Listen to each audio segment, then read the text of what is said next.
Welcome back to another episode of Ask the Attorney. I'm your host, Alex Alexander with Client Focus Media. Today I'm super excited to bring Misty Vantrease from Kentucky ElderLaw. You can find them online at KyElderLaw.com. Welcome, Misty. How are you today? I'm great. Thanks.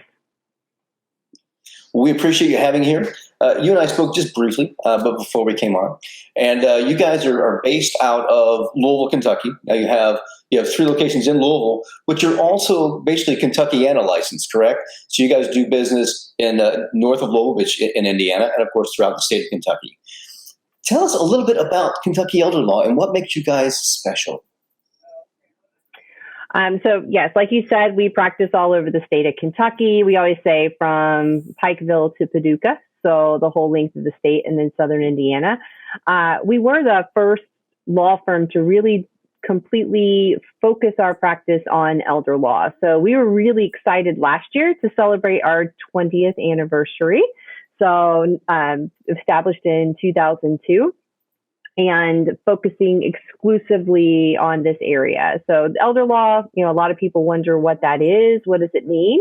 It's just a focus area for our practice, making sure people are well prepared for periods of time where they may be incapacitated, but also for long-term care and the costs that may come with that. Do they qualify for government benefits? Do they have insurance? Are they going to be using private funds?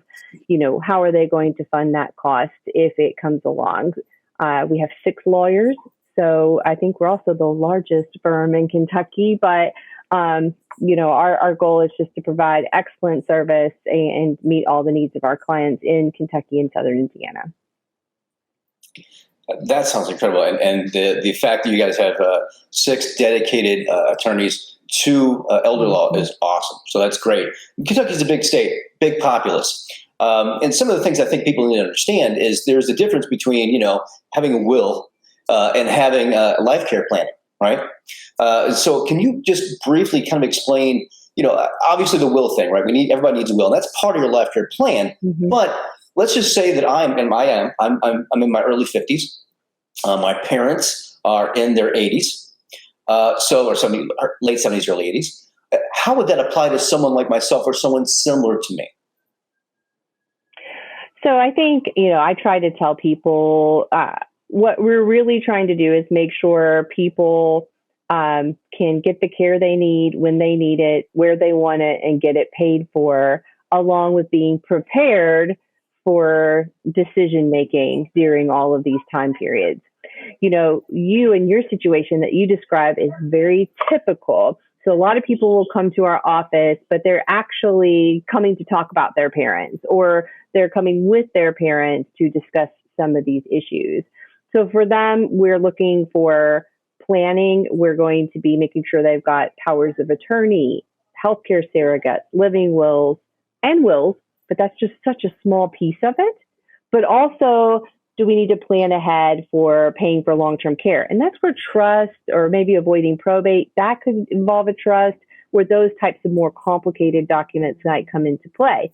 And then that child, like you, in their 40s, like me, or 50s, sitting there will say, oh my gosh, I need documents too. I need estate planning. So for them, we may be still doing the basics of estate planning, but we've got that long-term care eye out there as well.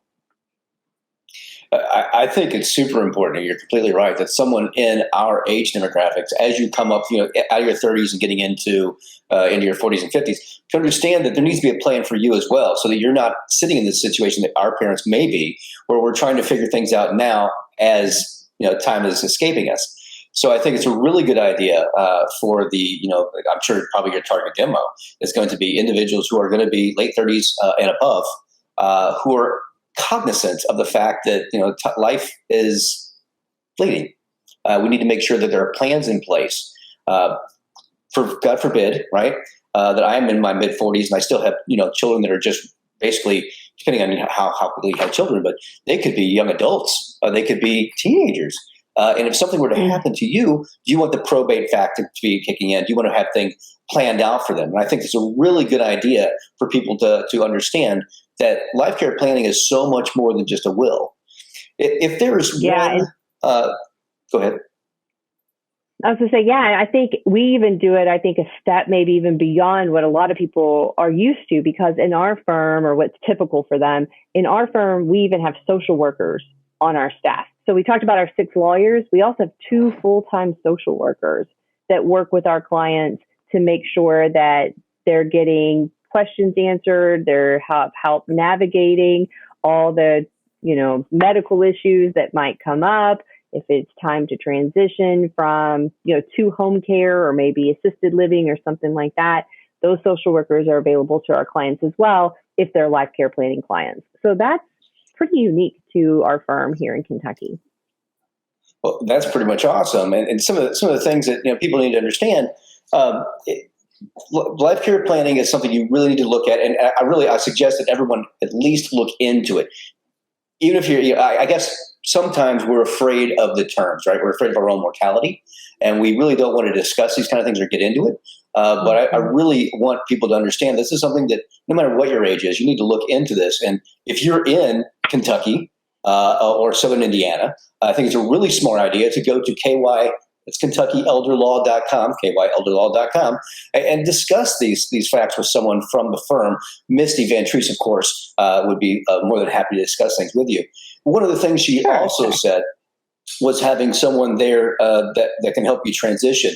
And that could be even applying for Medicare and Medicaid and these kinds of things, depending on your situations.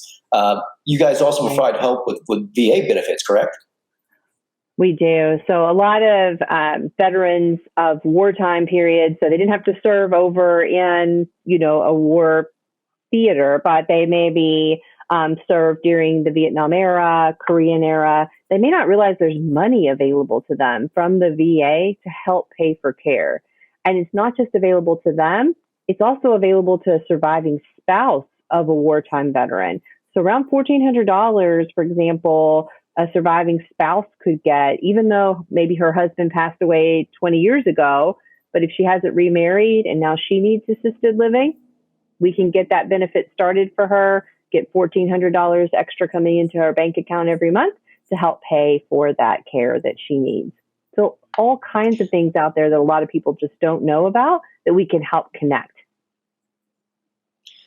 Thank you very much for this incredible information. Misty, I want to thank you for being on the show today. I want to thank everyone out there for tuning into this episode of Ask the Attorney. If you'd like to learn more, I think you should, about elder care and learning more about Misty Vantrease and the Kentucky Elder Law, go to KentuckyElderLaw.com or right here at IWantToBuzz.com. Do something good for yourself and do something good for others.